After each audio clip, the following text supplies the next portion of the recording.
Hi guys, my name's Doug. Welcome to my messy garage. In today's video, we're going to be taking a little bit more of an in-depth look at Rochester Quadrajet carburetors.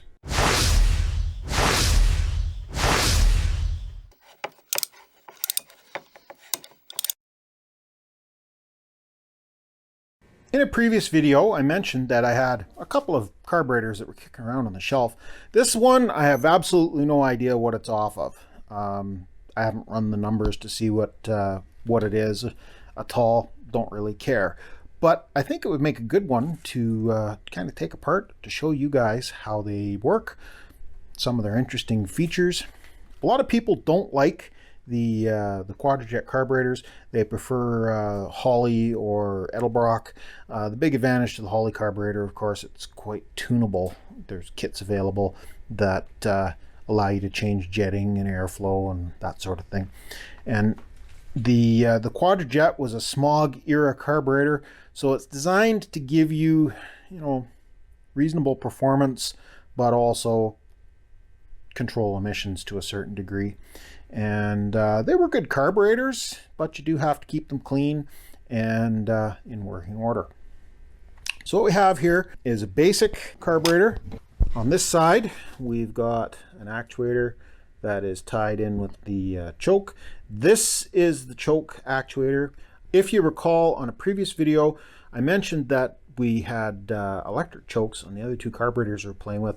This is a hot air choke, and there's a tube that would come off of this input here, would go down to the manifold, and it would pick up heated air from the heads, the exhaust passage that goes underneath the carburetor from one head to the other. Heat would come up and it would change the coil that's in here. To adjust how quickly your choke comes off, you would back off these three screws, and then you just turn this a little bit either way, either tighten or loosen. In the previous video, I briefly went over the vacuum ports. This is ported vacuum here. What this is, this only has vacuum when you're off idle. And the idea being here is that if you have any vacuum accessories that require ported vacuum and no vacuum at idle, you would hook them up to this one. Primarily the vacuum advance on the distributor, because when you're at idle, you don't want vacuum advance. Here we have several other vacuum ports on the front, and those are all manifold vacuum. There's passages that run down to the bottom, and they are pulling their vacuum from below the throttle plates, and therefore even when the engine is at idle, you'll have vacuum. Likewise at the back, we've got two vacuum ports here, and on my Corvette carburetor, I forget which one it was here, there was one of these ports was drilled, and we had a vacuum port there as well. Up on the top here we have a choke blade, and obviously this is a cold carburetor because it's not attached to an engine, and the choke is closed. But as the engine heats up, the spring, coiled spring inside the choke actuator slowly turns, pushes up on this rod, and therefore the choke will open. If we look down into the throat of the carburetor, I don't know how well that's showing up for you guys. Need more hands. I don't know how well that's showing up, but down in there you can see kind of concentric rings, and those are your main venturis. That is what sucks the fuel out of the float bowl and drops it down into the throat of the carburetor and thus into the engine. Over here on the side, we've got our throttle arm. We've got the kickdown cable for the automatic transmission connects up here. This stud is for cruise control, and then we've got our main throttle attaches here, and throttle return spring attaches here. And that moves when you hit the gas pedal. On this side, we've got a rod that comes up to a lever arm to a plunger. This plunger is the top of the accelerator pump. So when you hit the gas hard, you can see that this lever action pushes down on there. Gives an extra little burst of fuel down the throat of the carburetor so that you don't end up running lean when you're trying to accelerate. This screw here is the idle screw, and you back it out and it idles down further. One of the problems we were having on the Corvette was I had this screw backed out all the way and I was still idling 1800 RPM, which is way too high. What that means is that the engine is getting air from someplace else. It indicates there's a vacuum leak, and turns out that there was a vacuum line off. The vacuum line that goes into the dash to run the air conditioning, also runs the headlights, that sort of thing, was disconnected from a T that was connected to the back of the carburetor on the Corvette. This stud here is what holds the top of your air cleaner down. We can try taking that out in a bit. Here on the top you can see we've got our primary barrels, which are smaller, and then the secondaries that are at the back, and they are quite a bit larger. Here's the bottom of the carb. You can see our two small primary barrels, and the secondaries won't open because the carburetor is cold. Little lever, flip, you open,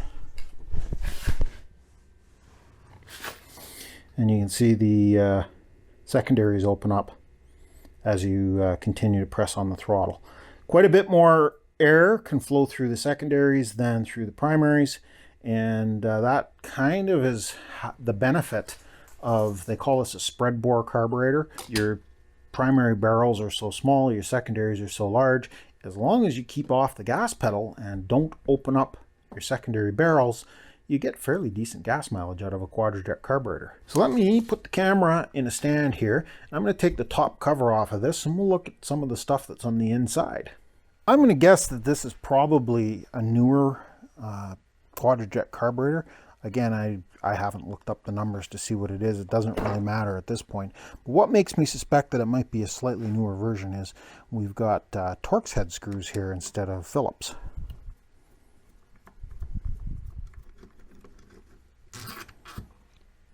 Nice long screws. These ones at the back go all the way through into the base plate.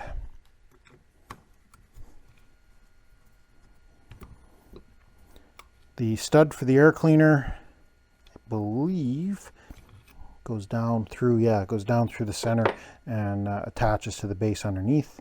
And we've got one more obvious one here at the front. But we're not done yet. On a Quadrajet carburetor, there's two that are down in the throat underneath the choke. And this is a little different style of screw. Kind of goes down and lines everything up by the using the taper.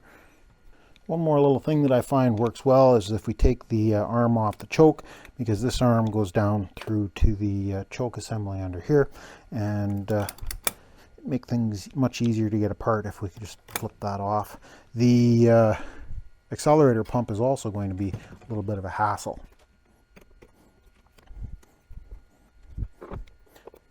So there's the choke arm disconnected.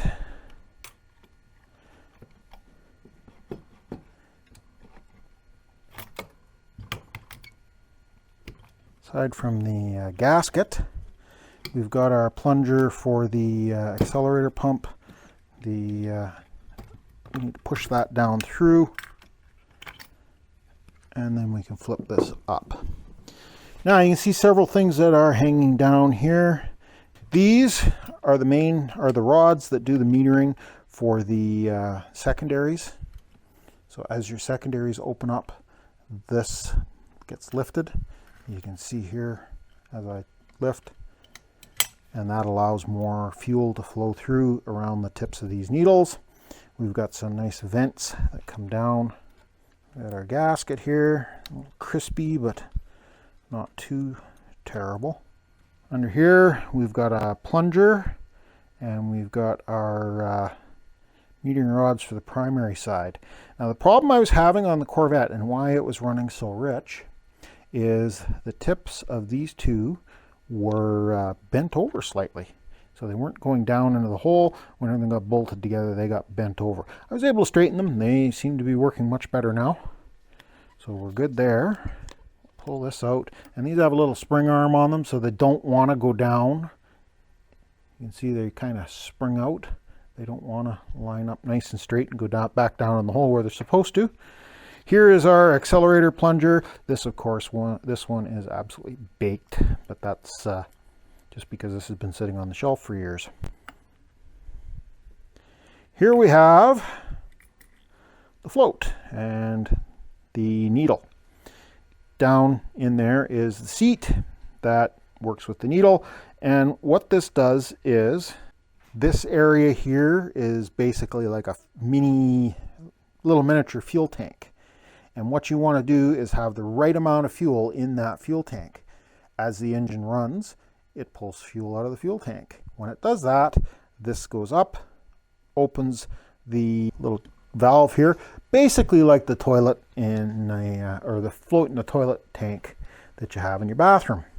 Allows fuel to come in through the fuel filter and up into this and keep the float bowl full. See how this one is hooked to the side?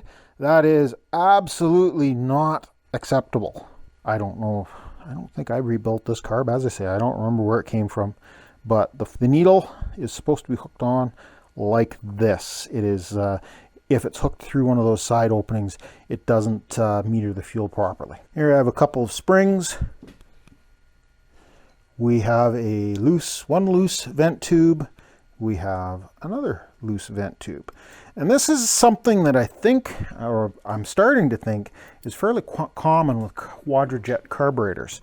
These little tubes are supposed to fit into these ports here.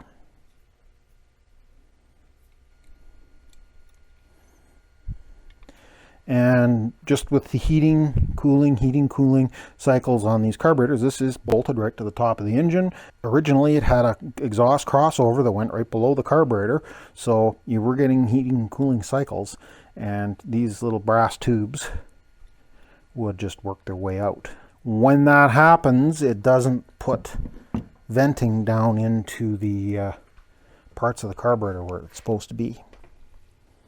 And you can have issues with running too rich, running too lean, etc. Got a spring here that's the return spring for the accelerator plunger. It just goes in here, goes up and down. And this is the return spring for the main metering jet. A pin has a little clip that's supposed to hold it down in place. So ideally, push it down on its spring.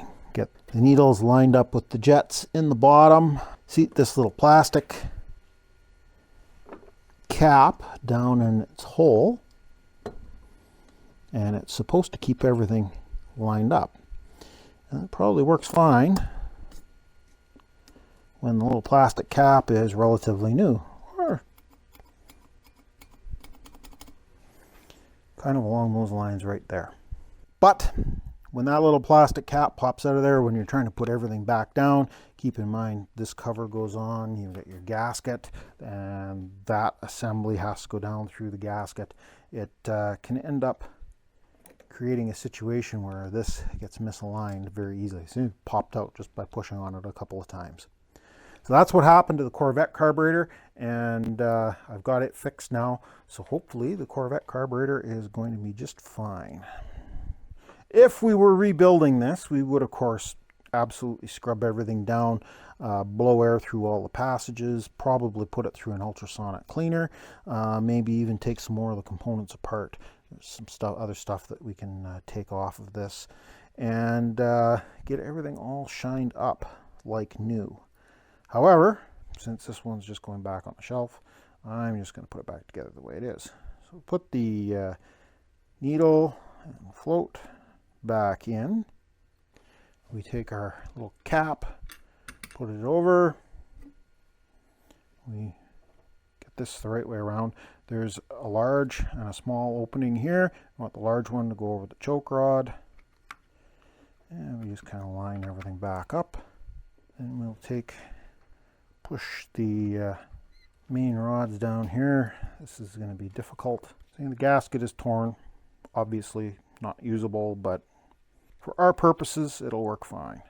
You guys can't see it, but I'm going to stick my nose in here and line everything up with the nice little holes.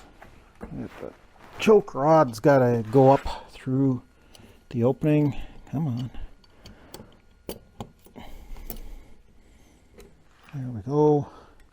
The one thing we don't have set up at this moment is the rod that goes to the accelerator pump.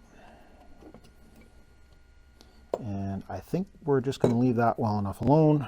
We'll stick the screwdriver in so things don't pop up. The secondary metering rods are not landing on their appropriate spot. Let me grab a small Torx and we'll just lift them out of there, and we can get them back out down in place after we get the lid back on. One screw, secondary metering rods just lift right out. And now we can get everything down in place here. Now we take our secondary rods, go down through the opening, shake them around a little bit, and there we are. Both sides are in. We tighten the screw back up, and this rod is supposed to go into the shorter of the two holes on the lever. Let me grab a punch. We'll knock the pin back a little bit. This pops up. We can reset, get this all reattached. Before I do that though, let's put a couple of screws in this. Long ones, remember they go in the back. On here we've got a fine thread, we've got a coarse thread. Put the coarse thread down, thread it in. Now you would want to make sure that's good and tight if this was a final assembly, but since we're just kind of sticking stuff back together here, not a huge problem. So to get the accelerator pump arm out, there's a roll pin. You just take the appropriate sized punch and tap it back. Don't tap it too far. You can see this roll pin comes back, and if it contacts with the body of the top of the primary here, it can be a little tricky to get out of there. We are, however, not quite back far enough. Oh, there we are. We're back all the way. So now the arm pops out. Nothing fancy to it. We stick it back on its little activator rod, and then we very carefully take a screwdriver and get in here, and we just work the roll pin back.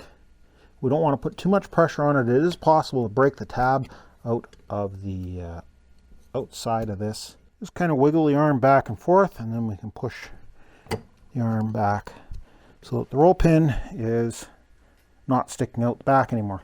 So there we are. Accelerator pump is reinstalled. So I think that's about all I really wanted to do today. Just give you guys a bit of a follow-up to the video from last week.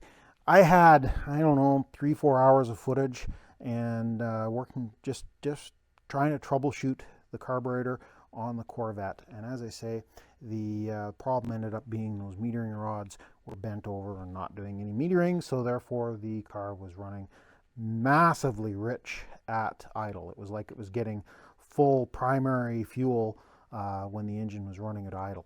Not surprising that it burned my eyes out. So I got that part of it fixed. I haven't put the rebuild kit in the Corvette carburetor yet.